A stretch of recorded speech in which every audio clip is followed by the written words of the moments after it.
ये कहानी एक राजा की है जो शाहीनगर नामक एक राज्य में रहते थे और उसके राजा नरेंद्र चौधरी थे। शाहीनगर राज्य बहुत ही खुशहाल और समृद्ध राज्य था। उस राज्य में किसी भी चीज़ की कमी नहीं थी। राजा अपने प्रजा को बेटे जैसा प्यार करता था और प्रजा भी राजा को अपना भगवान मानती थी। राजा को शिकार करना बहुत अच्छा लगता था, लेकिन उस राजा की अभी तक शादी नहीं हुई थी। राजा को रोज़ाना कई राजकुमारियों के रिश्ते आते, लेकिन उन राजकुमारियों में से राजा को कोई भी राजकुमारी पसंद नहीं आती। राजा से एक दिन मंत्री ने पूछ लिया, महाराज, आपको कैसी राजकुमारी पसंद आएगी? तो राजा बोला, मुझे ऐसी लड़की पसंद है जिसे मेरी दौलत से प्यार ना हो, नहीं इस महल से, और वह दिल की साफ होनी चाहिए। प्रजा को भी अपने बेटे जैसा मानती हो, ऐसी चाहिए। मंत्री थोड़ा मुस्कुराया और बोले, आपको ऐसी लड़की खुद ही ढूंढनी पड़ेगी, वह भी एक गरीब बनकर। राजा मंत्री के सुझाव से अति प्रसन्न हुए और बोले, ठीक है, मैं कल से ही ऐसी लड़की को ढूंढना चालू करता हूँ। राजा गरीबों के पोशाक भेष पहनकर निकल पड़े अपनी मंजिल की तलाश में। इस बीच उन्होंने कई लड़कियों से मुलाकात की, लेकिन उन्हें कोई भी लड़की पसंद नहीं आई। हर लड़की के अपने अपने जीवन साथी को लेकर बड़े बड़े ख्वाब थे और यह राजा को पसंद नहीं आता। एक दिन राजा एक पेड़ के नीचे थक हार कर बैठे हुए थे। तभी उस राजा को कुछ सिपाही और एक डोली दिखाई दी।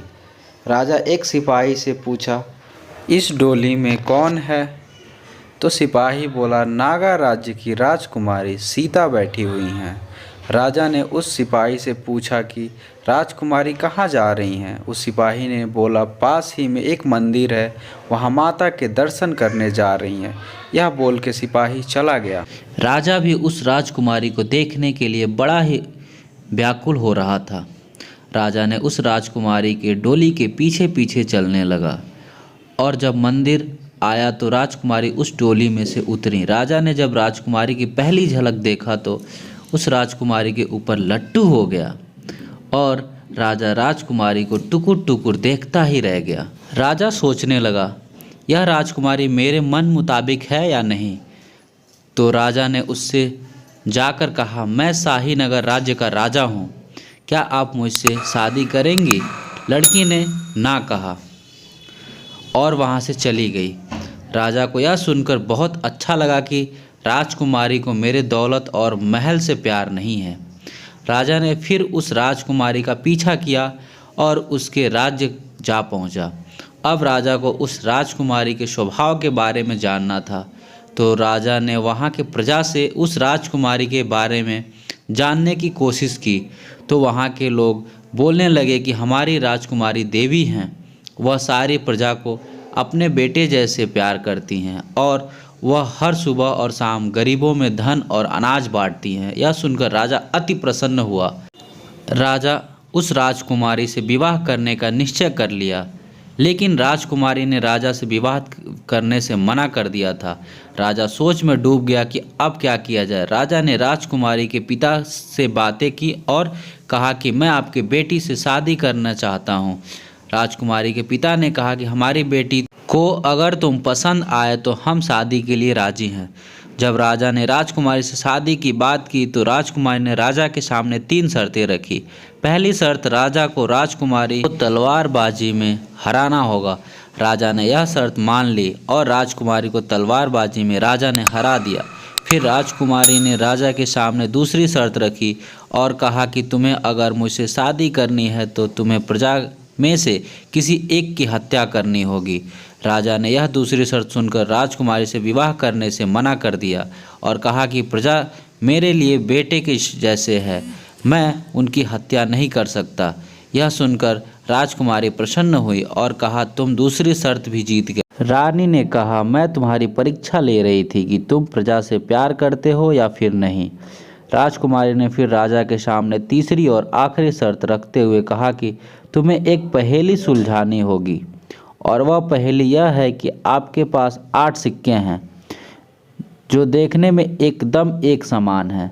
आपको पता लगाना है कि उसमें से एक सिक्का नकली है और नकली सिक्का बाकी सब सिक्कों से ज़रा सा वजनी है।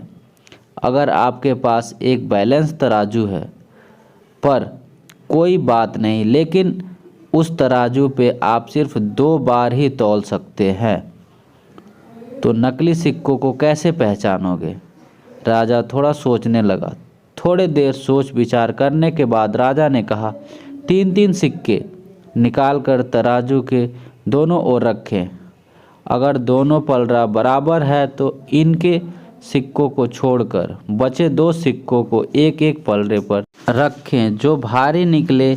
अगर एक तरफ पलड़ा भारी है तो भारी पलड़े के 3 में से 2 सिक्के निकाल लें और उन्हें तौल लें। अगर बराबर हो तो बचा हुआ सिक्का नकली है, अगर एक भारी हो तो वो सिक्का नकली है। यह सुनकर राजकुमारी ने कहा कि सही जवाब और शादी के लिए राजी हो गई। राजा ने राजकुमारी से शादी कर ली और उसके साथ अपना जीवन हंसी खुशी बिताने लगा। यह राजा की कहानी खत्म करने से पहले मैं आपसे जानना चाहूँगा कि राजकुमारी को कैसा लड़का चाहिए था। मुझे कमेंट करके ज़रूर बताएं और यह भी बताएं कि आपको ये कहानी कैसी लगी। पसंद आया तो प्लीज़ सब्सक्राइब एंड सपोर्ट करें। Thanks for